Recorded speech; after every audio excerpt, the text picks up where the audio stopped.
Assalamualaikum warahmatullahi wabarakatuh. Ketemu lagi dengan saya, Kiki Ilo di Sudah Beriklan.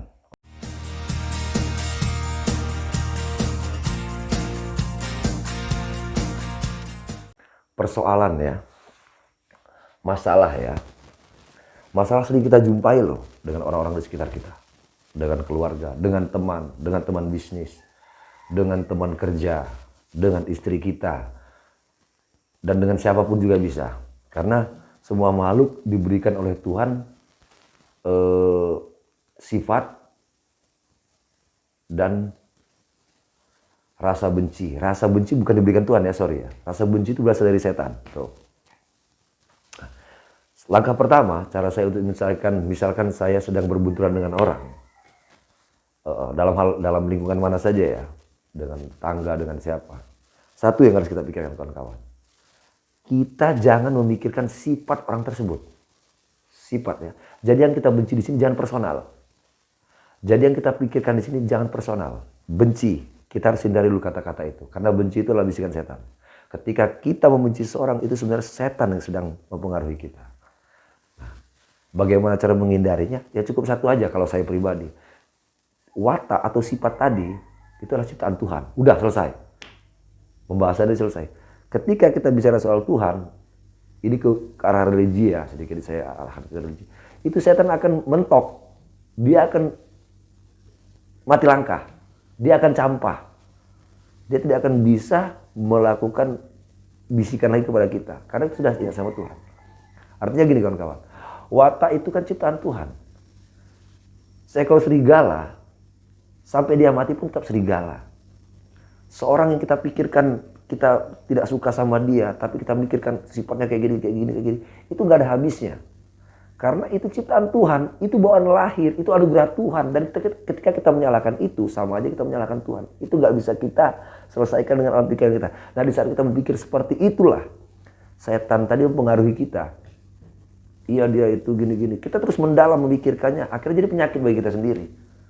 Jadi penyakit bagi kita sendiri.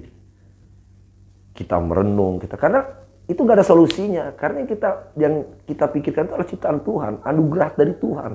Dan iblis selalu mengaruhi kita untuk bagaimana caranya. Walaupun orang itu kita bunuh, walaupun siapapun kita siksa, itu tidak akan bakal menghilangkan sifat dia. Karena itu bawaan Tuhan dan itu tidak salah dianya. Tapi kita yang berpikir yang salah. Jadi ketika kita pikir itu ciptaan Tuhan, setan akan berhenti menggoda kita. Dan kita harus menerima siapapun dengan sifat dia. Justru itulah keindahan ciptaan Tuhan. Nah, jadi jangan dilihat di sini personalnya, bro. Satu itu ya. Jangan lihat wataknya, jangan lihat sifatnya. Karena itu tidak bisa disalahkan. Orang diciptakan lahir ke dunia dengan sifat yang berbeda-beda. Dan itu ciptaan Tuhan. Begitupun kita. Kita juga ada sifatnya. Apakah kita selalu benar? Apakah kita tidak pernah jahat? Karena iblis selalu di sekitar kita. Perjanjiannya, setan itu akan selalu ada di sekitar kita. Di dalam darah kita. Dan selalu menggoda kita. Seorang kiai di setingkat imam sekalipun, dia akan selalu tergoda. Siapapun akan tergoda oleh setan. Nah, bagaimana cara setan itu masuk? Ya, cara membisiki dan cara dalam kita berpikir. Sehingga kita berpikir diarahkan oleh setan. Ketika kita berpikir tentang seorang tersebut dengan sifatnya kayak gini. Dalam pembahasan kita yang sebenarnya tidak perlu kita bahas sifatnya. Setan itu enak masuk kita. Karena kita akan selalu membaca kelemahan orang lain. Dan kadang-kadang setan itu sangat nyaman ketika kita membicarakan kelemahan orang lain. Kalau setan kelihatan sih enak, bro. Jadi yang di sini satu harus pelan-pelan lihat. Bukan watak atau sifat dia. Bukan personalnya. Tapi profesionalitasan dia. Nah, cara dia menyelesaikan masalah dia. Nah, cara dia. Jadi bukan personal. Yang kedua cara misalnya profesionalitas dia. Biasanya benturannya adalah di lingkungan kerja, di ego tadi, di interaksi tadi, di cara bermasyarakat tadi, di komunikasi tadi, di rundingan tadi, di hubungan bisnis tadi, di proses dialektika bersama, ketika bekerja sama, itu yang dibenturkan itu adalah cara kerja dia sebagai aplikasi dari ego dia, ego kita. Nah, yang tidak ada kesepakatan yang memunculkan sebuah dominasi. Artinya gini nih, Ketika lu pengennya kayak gini, dia pengennya kayak gitu. Nah, gitu. Nah, itu bisa diselesaikan dengan dibicarakan. Tiga. Jadi masalah itu bukan timbul dari watak ya. Bukan. Karena tapi masalah itu muncul kan dari cara kerja, profesionalitasan kita, cara bicara kita, cara kita berkomunikasi, cara kita mengambil keputusan. Nah, itu yang perlu disesuaikan, penyesuaian kehendak namanya. Kesepakatan ulang, sepakati lagi. Ya. Jadi yang ketika salah satu tidak nyaman, itu perlu dipertanyakan. Perlu dikomunikasikan. Ingat, semua masalah itu selesai dengan komunikasi. Bukan dengan menduga-duga, bos. Jangan menduga-duga. Jadi komunikasi adalah salah satu cara untuk menyelesaikan semua. Semua masalah bisa diselesaikan dengan komunikasi.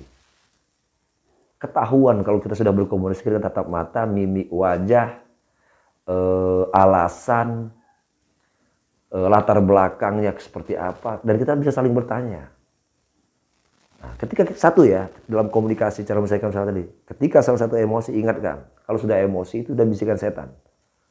Ketika kita sudah emosi, itu sudah pengaruh setan. Itu harus kita hindari. Itu sudah ego yang bicara. Nah, ketika tadi jangan menduga-duga, karena menduga-duga itu adalah sifat setan. Jadi jangan terjebak dan jangan terperangkap dalam bisikan dan cara setan. Sederhana cara kita menyelesaikan masalah. Satu, jangan bahas masalah watak, karena watak itu ciptaan Tuhan. Kedua, yang kita bahas ini adalah profesionalitas, cara kita dalam beraktivitas dalam lingkungan kita, lingkungan kerja kita atau bisnis kita. Yang ketiga, selesaikan dengan komunikasi. Yang keempat, jangan menduga-duga. Jangan kayak gini nih, ada istri kita. Kak, si itu sifatnya kayak gini-gini nih. Udah, itu yang sifat dia. Nah, selesai. Tapi kayak gini, itu yang sifat dia. Kadang-kadang dalam rumah tangga kan kayak gitu. Selalu ada istri. Dia nggak salah. Cara berpikir mereka dengan perasaan. Tapi, dan juga yang dibahas itu dia salah. Karena itu watak dia. Nah, miss-nya di mana? Apa yang membuat Anda tidak nyaman? Nah, itu cara aplikasinya.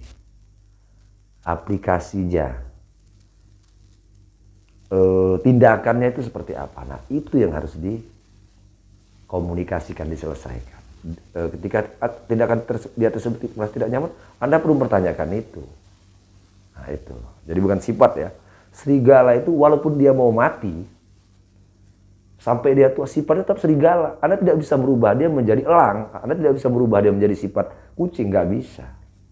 Nah, tapi ketika si serigala tadi sudah mengganggu kenyamanan kita, misalkan maka si anjing lah, taruhlah anjing ya, dia makan ayam kita. Nah, itu perlu kita selesaikan. Artinya caranya tidak baik. Karena sudah mengganggu kenyamanan kita. Nah, gitu kira-kira.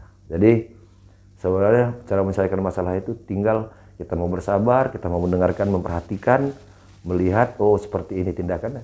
Ketika kita tidak membuat kita nyaman lagi dalam lingkungan keluarga kita atau bisnis kita atau pergaulan kita atau tempat tinggal kita perlu pertanyakan, itu nggak apa-apa, itu hak, itu sebenarnya proses interaksi ujian yang dilakukan untuk kita dengan lingkungan kita, mengetes kepribadian kita ini sabar nggak sih, ikhlas nggak sih, gitu.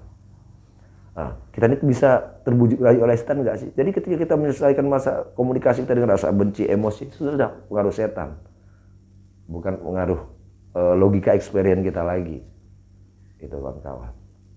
Ya, ini sebenarnya sebagai file pribadi saya sih, sebenarnya kan segala sesuatu yang saya angkat ini kan saya yakin kawan-kawan pasti punya banyak pengalaman yang sama seperti kita, dan kita akan selalu mengalami pengalaman-pengalaman seperti ini berulang-ulang dalam kehidupan sampai kita meninggal. Jadi semoga ini menjadi pegangan kita, artinya kita selalu ingat kepada yang Tuhan, tidak ada yang mengalahkan sesuatu selain kebaikan, ketulusan dan keikhlasan. Oke, itu aja salah satu video dari saya, semoga bermanfaat dan jauhkanlah praduga prasangka, rasa ngambek, karena itu adalah pengaruh setan. Yo, wassalam.